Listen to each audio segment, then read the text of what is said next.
These are the 15 weirdest moments in football history. These moments are so weird you'll either break your ribs laughing or they'll leave you scratching your head. And we'll start with a banger. Perhaps the weirdest penalty I've ever seen taken in my entire life. What's he done? Well, he pretended to take it and then didn't seem to take it. Oh, so when I make a fool of myself on a football pitch, I get called a bad baller. But when Pires and Henry do it, they still get called the GOATs? Football is so unfair. But surely not as unfair as Kei Kamara getting a yellow card for his very special goal celebration. As far as I could tell, it's just... Oh, well... Okay, Kamara the Stallion. You go, girl. I personally enjoyed his little dance, but it seems the referee is a hater because he gave our Stallion a yellow card for his celebration. Now, come on, dude. Let a man bust it. But while Kamara was busting it there, Messi was cussing it here. Bueno, Leo, quedaste un poco caliente por el final. ¿Qué mira, bobo? Anda para allá, bobo. Weghorst insisted he was waiting to give Messi a hand with that look on his face. Bro, you had a stone cold look like Arnold Schwarzenegger in The Terminator. No way you came with glad tidings. But I won't lie, seeing Messi curse someone out on live TV was a little, weird. This guy has really evolved, hasn't he? And speaking of evolution, this dog right here seems to be well ahead of the curve. He has already evolved into a very good goalkeeper. Evolution, right? So what's next then? Giraffe scoring headers? Anyway, someone shine up the golden glove for little Bruno right there. He deserves his award. And don't even try asking me how the dog got there. Just enjoy the save. But I don't even think seeing a dog on the pitch is half as weird as what happened in the Premier League game between Brighton and Manchester United in 2021. Swung in, Maguire's header off the line.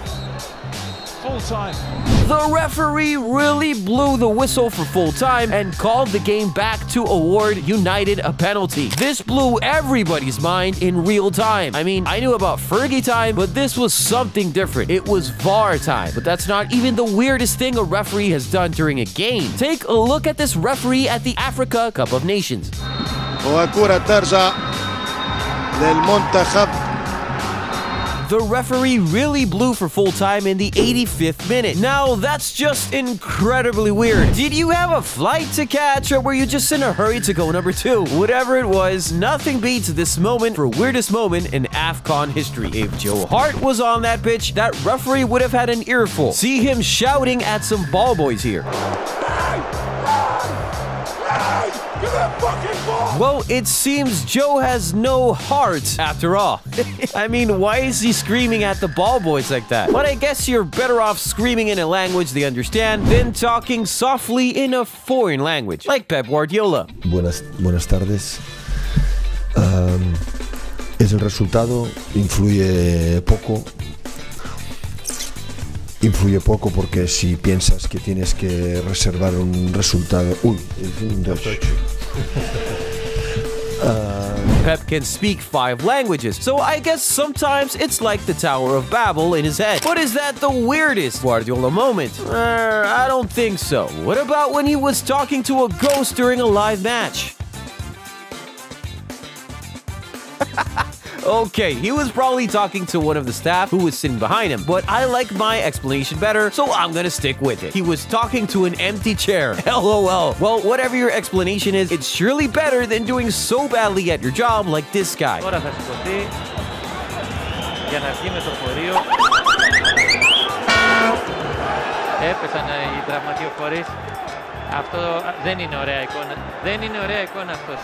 So you mean the player is not injured enough and you want to break what's left of his bones? Way to go, physio. The next time that particular guy comes around with a stretcher, I'm sure the player would insist on standing up and walking out himself. You know, once bitten, twice shy. But if you're looking for something really weird, I have something special for you here. During this La Liga game some years back, Ramos just suddenly ran out of the pitch, leaving everybody confused. What happened there?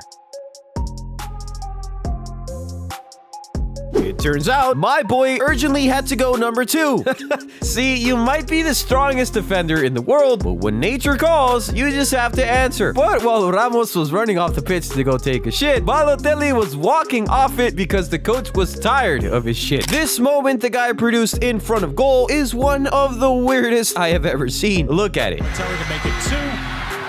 Are you kidding? Serious? Mario Balotelli. What? What the hell was that? What were you thinking, Mario? Too many questions. But the most important one is, why always you, Balotelli? His teammate yelled, the fans booed, and the coach took him off immediately. Safe to say, no one was loving the weirdness. But you know something? Balotelli could feature on this list again for having all those weird haircuts over the years, but we could not deny the great Ronaldo Nazario of his well-earned title. When it comes to weird haircuts, absolutely no one is beating Ronaldo's trim to the 2002 World Cup. That haircut was a huge nightmare for mothers because every little boy around the world wanted a cut like Ronaldo's. I was just cutting my hair like every 3 days. I cut my hair that time, and all the guys was in the corridor. I make a joke with them, left a little head here, and everybody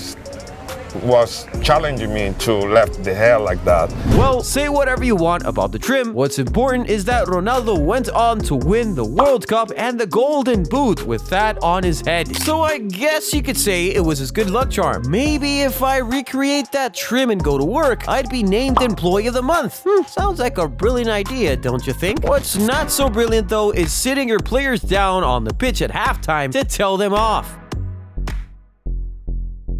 What happened to the dressing room, sir? Why do it right there on the pitch? Well, at least the players have a good sense of humor, because they recreated that weird moment after scoring against the same opponents the following season. Watch this. That was definitely funny, but I don't think the coach was laughing though. Anyway, you see this next guy? I can easily forgive him for being weird because he's not human, he's a robot. I mean, we all agree that Erling Haaland is a cyborg, right? This guy is just a walking combination of some really weird moments. First of all, his interviews. I mean, look at these. Tonight you became the youngest player in UEFA Champions League history to score a first-half hat-trick. How are you feeling right now? I feel very good. What's the secret? 17 goals now this season in 9 games. To work hard. Are you going to follow suit? I hope so.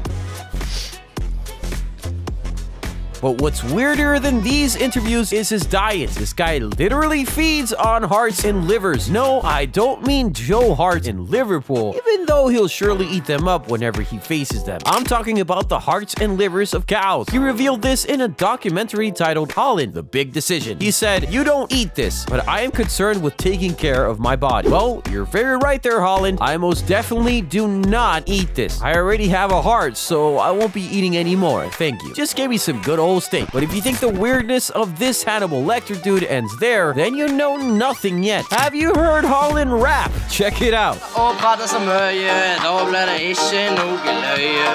Prat heller om verdenskrise, jeg synes det mye viktige gutter. Jeg lyng og alle vet det, jeg han så du kan se på TV. Banging in goals, breaking records, feeding on hearts, and dropping bars. He's quite weird, all right, but he's funny as hell. I mean, take a look at what he did during the Man City parade.